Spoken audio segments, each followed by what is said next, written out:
I love Gachiakuta.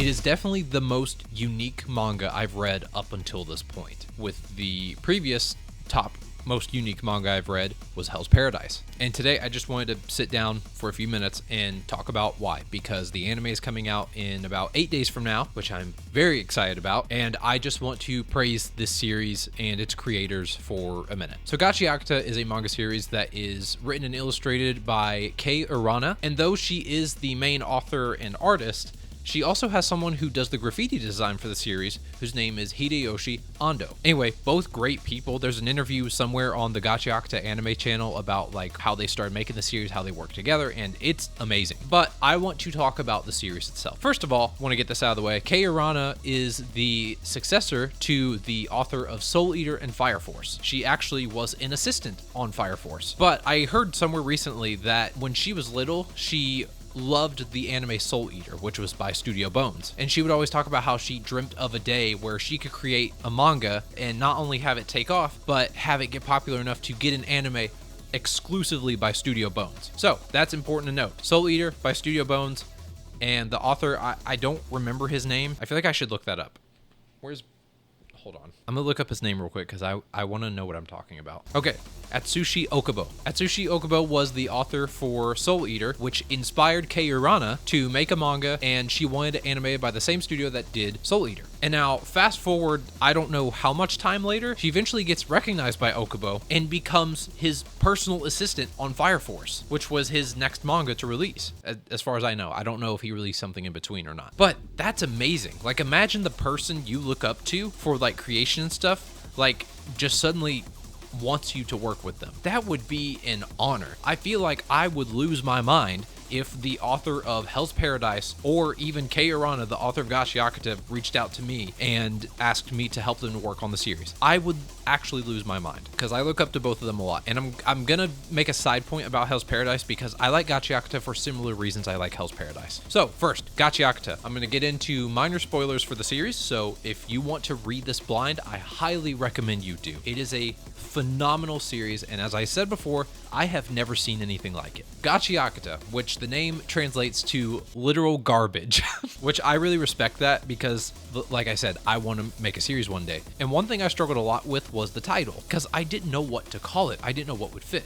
Right now, I have a pending title, which I'm not going to say on here, and it makes sense, but it's kind of, I don't know. It makes me feel good that people still name things because they think it's cool and don't really put that much thought into it. One thing I worry about with making a series is like, oh, will the title make sense? Will it sound cool? Does it have a good English translation? Gachiakuta translates to literal garbage, like the words literal garbage. The series is about garbage. That's why it's called that. But I love the name Gachiakuta personally, so it makes me feel good to know that like making a title is a lot easier than I think. So that's very inspiring. So, Gachiakuta is about a boy named Rudo who lived up on this plane of existence, this little island thingy called the Sphere. And up on the Sphere, there's two types of people. There is the rich white man, there's the rich people, and then there's the slums, the tribesfolk that they call them. And they are separated by this line in their town, where it's very obvious how much segregation there is. And the tribesfolk are treated like trash because the rich people over here think they're so high and mighty and clean, and the tribesfolk are nothing. So Rudo is one of the tribesfolk. He lives with a father figure known as Regto, and Regto teaches him this ideology of finding worth in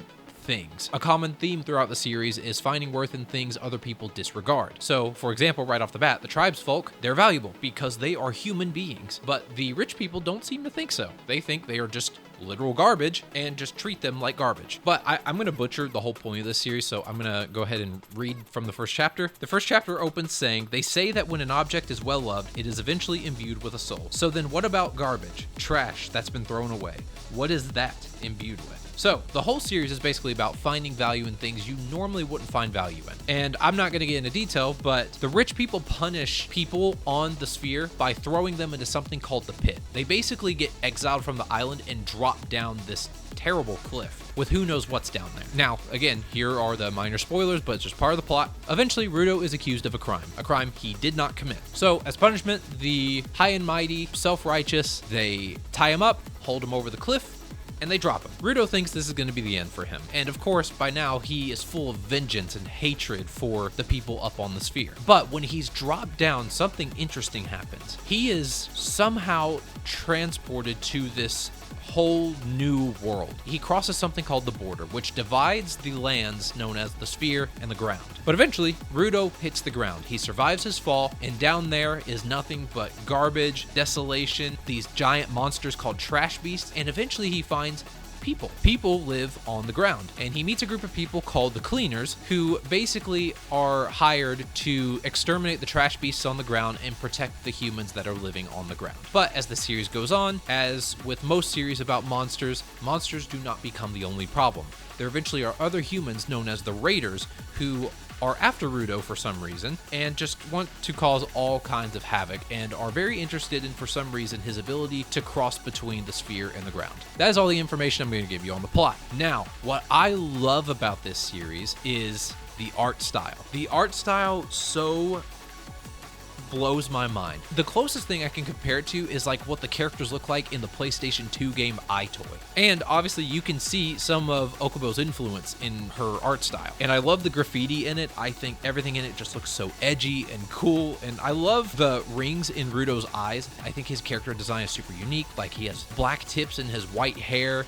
His features are very exaggerated. His hands are very big. His eyes are very big. His irises have spirals in them. Oh, he looks so deranged. I love it so much. Something looks so amazing about like how exaggerated everything looks. And I really hope Bones can adapt that properly. From what I've seen so far, they can. Oh, I completely forgot to mention this. Not only did Kei Urana become an assistant to her inspiration for everything, her series Gachiakuta is getting an anime by none other than Studio Bones. Again, imagine if people you looked up to suddenly wanted to not only help with your work and your progression in your career of creation, but also say you create a manga and you have the privilege of your favorite studio animating it. She apparently said Bones is her favorite studio. That is like a dream come true. That is crazy. A lot of the poses and like the perspectives in the series are extremely dynamic. Kei Urana works with both digital and analog media when it comes to making this manga, but I just love how exaggerated everything is, from the poses, the perspective, the foreshortening, did I already say the expressions?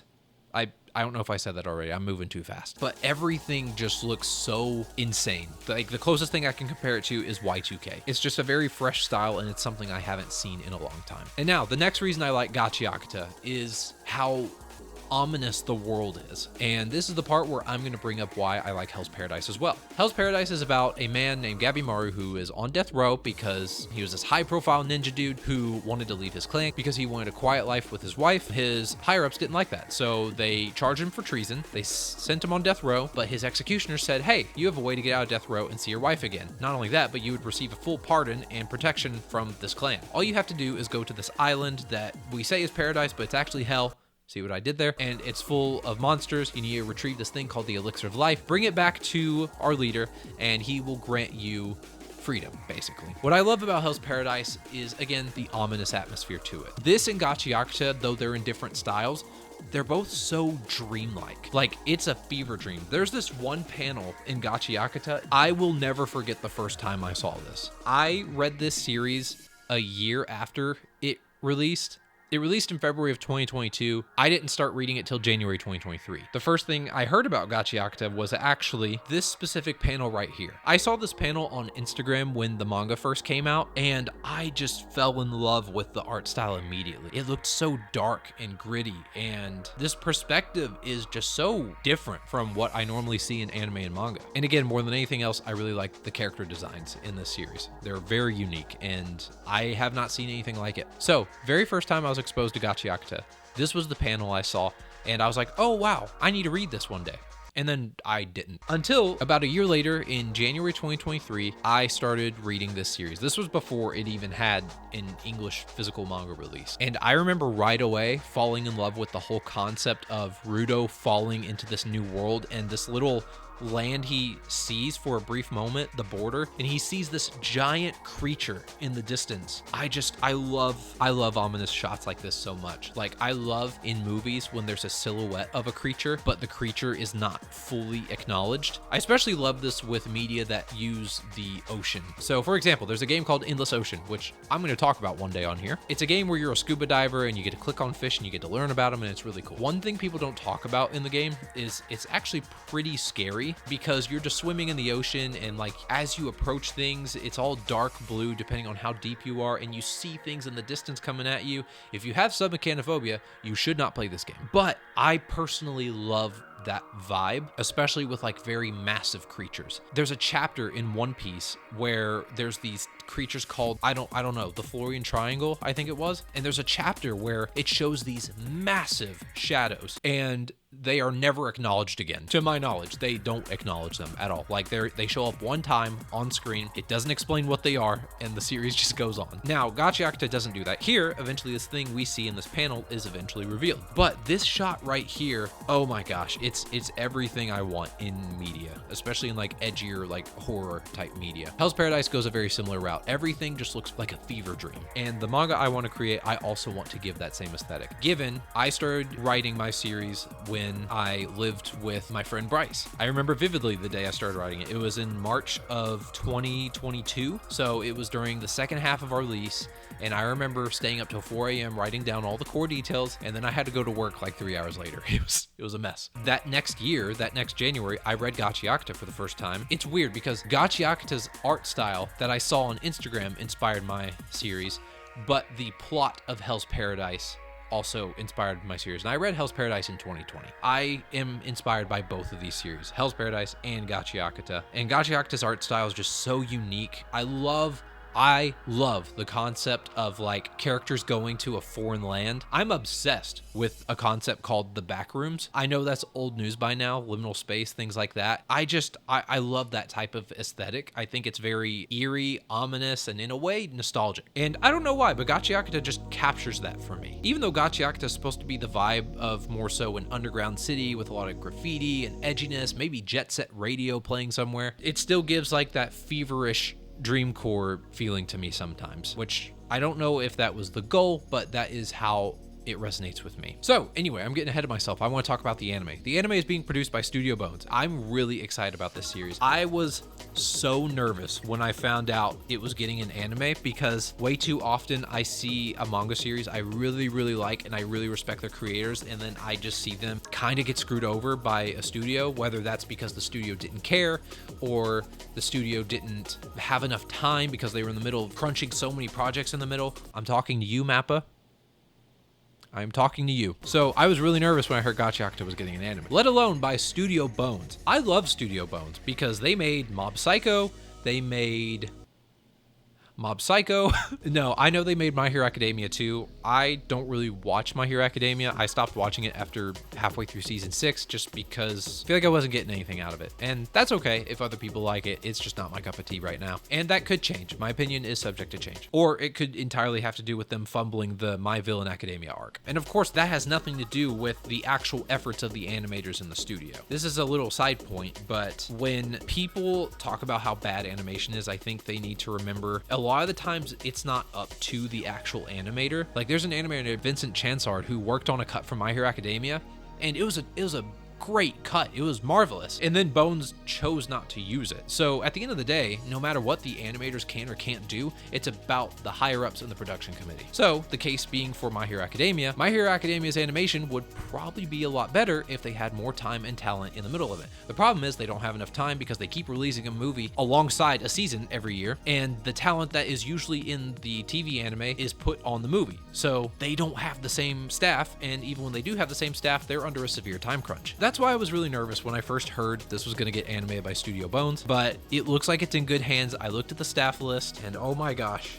I think it'll be great. I really hope this series gets the recognition it deserves. Kei Urana has created a fantastic series, and Ando creates phenomenal graffiti designs in this. Like, it seriously looks like edgy early 2000s stuff. And the colors of the anime just look super, like, edgy and dark and pale, which is the exact opposite of Hell's Paradise. Hell's Paradise looks super saturated, both in their manga colored illustrations and also their anime. It almost looks like it was animated by Studio Trigger. Before Gachiakuta got an anime announced, I at first thought Studio Trigger would be a great idea, but then I realized they use so many saturated colors, and for a while I thought that could work with Gachiakuta, but the more I read Gachiakuta, the more I see it's for a very dark, pale toned feel. And so I'm really glad Bones is on that, because Bones is really, really good at doing that. I'm super excited about this. I hope it takes off. I hope it is anime of the year. I say that knowing full well Chainsaw Man movie and Demon Slayer movie are both coming out this year. But as far as TV anime go, I hope Gachiakuta is like top of the list for people, because it is truly the most unique series I've seen in a long time. And it continues to inspire me. I want to learn how to draw in this style, and